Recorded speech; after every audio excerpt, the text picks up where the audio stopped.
Hi friends, நான் அஞ்சல் curry leaves சேனலில் இன்றைக்கி நம்ம வந்து ஜார்க்கண்ட் மாநிலத்தோட ஒரு ஸ்பெஷலான ஃபுட் ஐட்டம் டுஷ்கா அப்படிங்கிறது எப்படி செய்கிறதுன்னு பார்க்கலாம். அதுக்கு நம்ம தொட்டுக்க அவங்க ஊர் ட்ரெடிஷன் படியான ஒரு ஆலு சப்ஜியும் எப்படி செய்கிறதுன்னு பார்க்கலாம். இந்த டுஷ்கா வந்து நம்ம பூரியோட ஒரு ஹெல்த்தி வெர்ஷன் அப்படின்னு சொல்லலாம். நம்ம இங்கே வந்து கோதுமை மாவு இல்லை மைதா மாவில் செய்வோம். இது அரிசி மாவு, உளுந்து, பருப்பு எல்லாம் போட்டு செய்கிறது.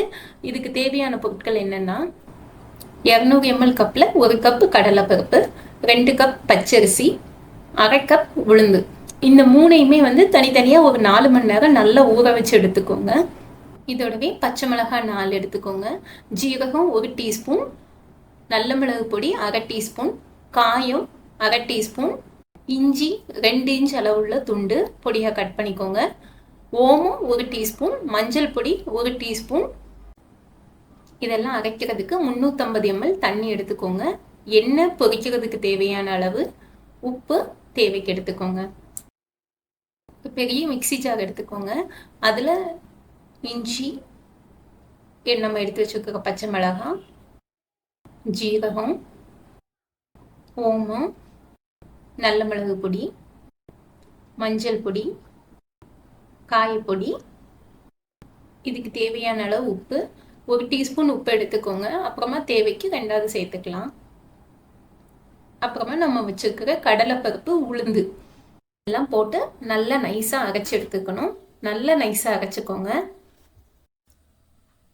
அதை ஒரு பாத்திரத்தில் மாற்றிட்டு அதே மிக்சி ஜாரில் நம்ம வச்சுக்கிற பச்சரிசியையும் சேர்த்து நல்லா நைஸாக அரைச்சி எடுத்துக்கணும். இது எல்லாத்தையும் அரைக்கிறதுக்கு நமக்கு மொத்தமாக 350 ml தண்ணி தேவைப்படும். அதுக்கு மேலே தண்ணி ஊற்றி அரைக்க வேண்டாம். ஏன்னா அந்த அளவில் இருந்தால் தான் நம்மளுக்கு வந்து ஊற்றும் போது அந்த பூரி வந்து கரெக்டான ஷேப்பில் நல்ல பக்குவமாக வரும். இப்போ நம்ம ஏற்கனவே அரைச்சி வச்சுருக்கிற பருப்பு மாவோட நம்ம இப்போ அரைச்ச அரிசி மாவையும் கலந்து ஒன்றா கலந்து 1 மணி நேரம் அப்படியே விடணும். இது ஜார்க்கண்ட் மாநிலத்தோட ஒரு பாரம்பரியமான உணவு. அவங்களோட எல்லா சந்தோஷமான நிகழ்வுகள்லையும் இந்த உணவு வந்து கண்டிப்பாக இருக்கும். இந்த டுஷ்கா வந்து நமக்குமே ரொம்ப பிடிக்கும். ஏன்னா நம்மளோட டேஸ்ட்டுக்கு ஏற்ற மாதிரியே இந்த உணவு வந்து இருக்கும். இப்போ நம்ம இதை வந்து ஒரு 1 மணி நேரம் அப்படியே மூடி வச்சிடலாம். இதுக்கு நடுவில் நம்ம இதுக்கான சப்ஜியை வந்து ரெடி பண்ணிடலாம். அதுக்கு தேவையான பொருட்கள் 2 பெரிய வெங்காயம் நீள நீளமாக கட் பண்ணி எடுத்துக்கோங்க. 2 தக்காளியை ஒன்றும் பாதியமாக கட் பண்ணி வச்சுட்டு அதை லைட்டாக அரைச்சி எடுத்துக்கோங்க. இஞ்சி பூண்டு விழுது 1 டீஸ்பூன், 3 உருளைக்கிழங்க வேக வச்சு சின்ன சின்ன பீஸாக கட் பண்ணிக்கோங்க. ஊற வச்ச கொண்டக்கடலை 1/2 கப்பு, கொஞ்சம் மல்லி இலை, மஞ்சள் பொடி 1 டீஸ்பூன், காஷ்மீரி மிளகாத்தூள் 1/2 டீஸ்பூன், மல்லிப்பொடி 2 டீஸ்பூன், முழு ஜீரகம் 1 டீஸ்பூன், கரம் மசாலா பொடி 1/2 டீஸ்பூன், உப்பு தேவையான அளவு, எண்ணெய் 3 டேபிள் ஸ்பூன், தேவையான அளவு தண்ணி.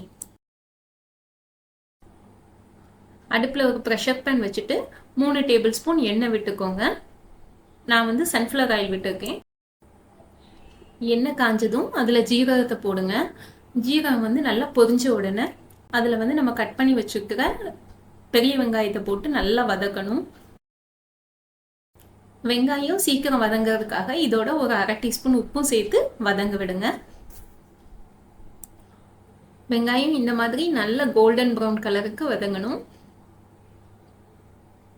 வெங்காயம் நல்லா வதங்கினதும் இந்த ஸ்டேஜில் நம்ம வந்து இஞ்சி பூண்டு விழுதை வந்து சேர்க்கணும். 1 டீஸ்பூன் இஞ்சி பூண்டு விழுது தான், அது போட்டு சேர்த்து இஞ்சி பூண்டோட பச்சை வாசனை போகிற வரைக்கும் அதை கிளறி விடுங்க. இஞ்சி பூண்டு பச்சை வாசனை போனதும் நம்ம அரைச்சி வச்சுக்கிற தக்காளியை எடுத்து விட்டு அதையும் நல்லா கிளறுங்க.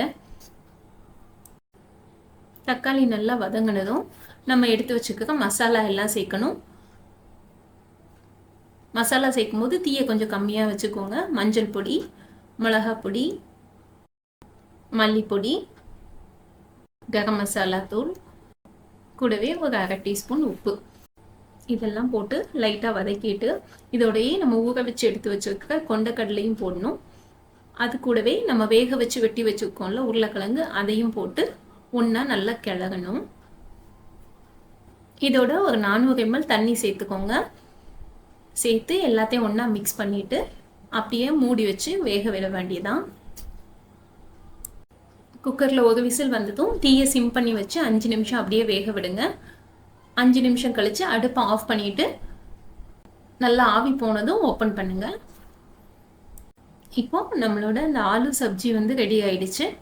இனி நம்ம வந்து மேலே தேவையான அளவு கொத்தமல்லி இலையை போட்டு பரிமாற வேண்டியதான். இப்போ 1 hour ஆயிடுச்சு. இந்த டுஸ்கா மாவு வந்து பொரிக்கிறதுக்கு ஏற்ற சரியான பக்குவத்தில் இருக்குது. இப்போ இதை எப்படி பொரிச்சு எடுக்கலான்னு பார்க்கலாம். ஒரு தட்டையான எண்ணெய் சட்டியில் இதை மூழ்கி பொரிக்க விடுற அளவுக்கு எண்ணெய் விட்டுக்கோங்க. லைட்டாக ஒரு துளி மாவு விட்டு பாருங்கள். போட்டதும் மாவு மேலே எலும்பி வந்துச்சுன்னா அந்த பக்குவம் கரெக்டான பக்குவம். மீடியமான ஹீட்டில் எண்ணெயை வச்சுக்கோங்க. இதில் நம்ம பணியாரத்துக்கு மாவு ஊற்றுவோம்ல, அது மாதிரி ஒரு ஸ்பூனில் மாவு எடுத்துட்டு அதை அப்படியே விரிச்சு விடாமல் ஒரு பக்கத்திலே விடுங்க. அதுவே அப்படி படர்ந்துக்கும். நம்ம விட்டு கொஞ்ச நேரத்தில் அந்த மாவு வந்து மேலே எலும்பி வந்துடும். அப்படியே நல்ல பலூன் மாதிரி உப்பி வரும். இது வந்து மாவோட கரெக்டான பக்குவம். ஒரே பக்கத்திலேயே மாவு அப்படியே விடணும். அதுவே அப்படியே விரிஞ்சுக்கிடும். கொஞ்சம் வெந்த உடனே மாவு அப்படியே பலூன் மாதிரி உப்பி மேலே எலும்பி வரும். பார்க்க நம்மளுக்கு பூரி மாதிரியே இருக்கும். ஆனால் டேஸ்ட் வந்து இந்த பருப்பு மணம்லாம் சேர்ந்து ரொம்ப வித்தியாசமாக நல்லா இருக்கும். மீடியம் ஹீட்டில் ஒரு பக்கத்தை ஒரு 3 நிமிஷம் விடுங்க. அது நல்லா வெந்த உடனே இன்னொரு பக்கம் திருப்பி போடுங்க. இந்த சைடும் வெந்த உடனே அதை எடுத்துட வேண்டியதான். மொத்தமாக இது ஒரு 5 நிமிஷம் ஆகும் வேகிறதுக்கு. இப்படியே 2 பக்கம் வந்ததும் எடுத்துடலாம். நல்ல டேஸ்டியான ஹெல்த்தியான ஒரு வித்தியாசமான ரெசிபி. கண்டிப்பாக எல்லாரும் ட்ரை பண்ணி பாருங்கள். இது மாதிரி பலதரப்பட்ட இடங்களோட வித்தியாசமான ரெசிபீஸுக்கு நம்ம சேனலை சப்ஸ்கிரைப் பண்ணுங்கள். ஃப்ரெண்ட்ஸ் அண்ட் ரிலேட்டிவ்ஸ்க்கும் ஷேர் பண்ணுங்கள். நீங்கள் செய்து பார்த்துட்டு கமெண்ட் பண்ணுங்கள். தேங்க்யூ.